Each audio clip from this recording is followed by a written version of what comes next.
সারা পৃথিবীর ইতিহাসে এরকম ভুতুড়ে নির্বাচন হয় নাই। সমস্ত জায়গায় একটা মিথ্যাবাদী জোচ্চোর প্রজন্ম তৈরি করতে পেরেছিল, যারা ওনার সমস্ত মিথ্যা বিশ্বাস করত। আমরা সবাই জানি যে এরশাদ নির্বাচনে কারচুপি করেছিল, বিএনপি 1996 নির্বাচনে কারচুপি করেছিল। তো অনেকে হয়তো ভাবতে পারেন আওয়ামী লীগ কারচুপি করেছে, সমস্যা কি? বিএনপি করেছে, জাতীয় পার্টি তো করেছে। 73 ইলেকশন একটু কারচুপি ছিল।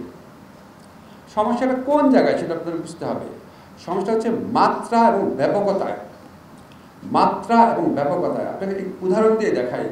যেমন যখন 1986-এ এরশাদ একটা ইলেকশন করলো, তখন যখন রাজপথে প্রতিবাদ আসলো, সংসদ ভেঙে দিল। 88-এ যখন একটা আরও সাজানো নির্বাচন করলো, তখন প্রতিবাদ আসলো, 90-তে ক্ষমতা ছেড়ে দিল।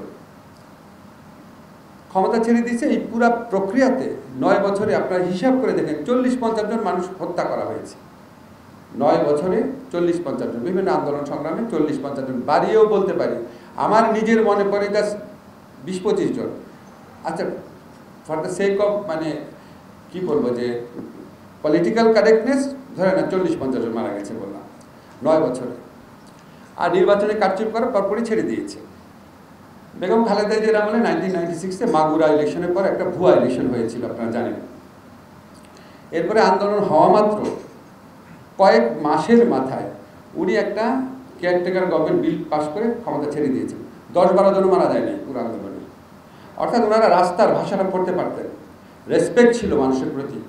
হয়তো অন্যায় করার চেষ্টা করেছেন, এরশাদ হোক, শেখ হাসিনা, খালেদা জিয়া হোক, কিন্তু যেই মানুষের পালস দেখেছেন সাথে সাথে ক্ষমতা ছেড়ে দিয়েছেন।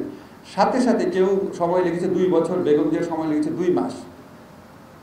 আর শেখ হাসিনা মানে কারচুপির মাত্রা যদি দেখেন, আগের সব কারচুপির মাত্রা ছাড়িয়ে গেছে। আগে ইলেকশনটা হতো, ইলেকশনে কারচুপি হতো।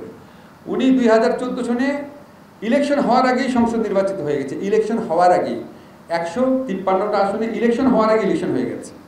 মানে even without election the parliament was formed, even before the election parliament was formed. সারা পৃথিবীর ইতিহাসে এরকম ভুতুড়ে নির্বাচন হয় নাই। আপনাদেরকে আমি কত জায়গায় দিয়ে রেফারেন্স করি, মানুষকে বলি এরকম ইলেকশন হয়েছে। 153টা আসনে, মেজরিটি আসনে আনকনটেস্টেড। তারপরে মানুষ কি পরিমাণ বিক্ষুব্ধ হয়েছে।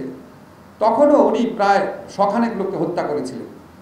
1 বছরে, পরের বছর আন্দোলনে শখানেক লোককে হত্যা করেছিলেন 2014 ইলেকশনের পরে। 2018 সনে আগের রাতে ভোট ব্যালট বাক্স ভরে রাখা। আপনারা জানেন এগুলো মিথ্যা কথা না। পৃথিবীর ইতিহাসে এরকম নজির নেই। দিনের বেলা করে মারধর করে, আগের রাতে ভরে রাখা। আর 2024 তো ফাতরামির ইলেকশন, আমি আর ডামির ইলেকশন দেখেন। পরপর 3টা এরকম জঘন্য নির্বাচন করেছে। এই ইতিহাস এই উপমহাদেশে কারো আছে? এশিয়াতে হয়তো নর্থ কোরিয়া 2-একটা কান্ট্রি পাবেন। এই উপমহাদেশে কারো আছে? কোনো সামরিক শাসকেরও আছে?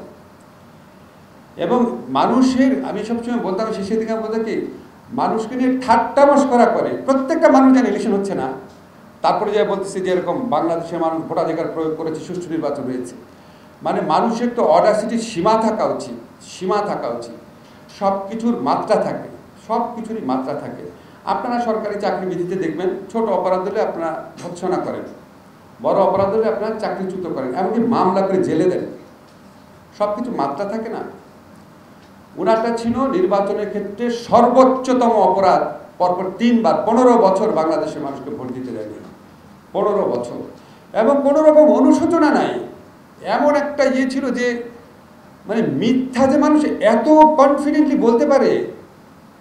আমি ওনাকে দেখে, ওনাকে নিয়ে আমার বিস্ময় কখনো শেষ হয় না, জীবনেও শেষ হবে না।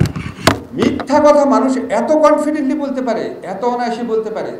এবং শেখ হাসিনা শুধু মিথ্যা কথা বলে নাই, পুরা একটা নেশনের মধ্যে, এই আপনি ফরেন সার্ভিস বলেন, পুলিশ সার্ভিস বলেন, জুডিশিয়ারিতে বলেন, বিশ্ববিদ্যালয় শিক্ষকতে বলেন, সমস্ত জায়গায় একটা মিথ্যাবাদী জোচ্চোর প্রজন্ম তৈরি করতে পেরেছিল, যারা ওনার সমস্ত মিথ্যা বিশ্বাস করত এবং ওই কি একইভাবে মিথ্যা কথা বলত।